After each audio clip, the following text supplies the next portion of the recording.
ভাবনা কেন?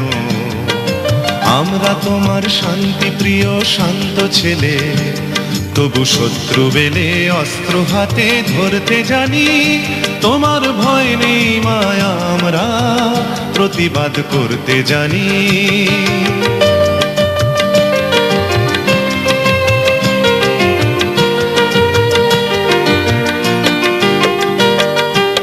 আমরা অপমান সইব না, ভীরুর মতো ঘরের কোণে রইব না। আমরা অপমান সইব না, ভীরুর মতো ঘরের কোণে রইব না। আমরা আকাশ থেকে বজ্র হয়ে ঝরতে জানি। তোমার ভয় নেই মায়া, আমরা প্রতিবাদ করতে জানি। মা গো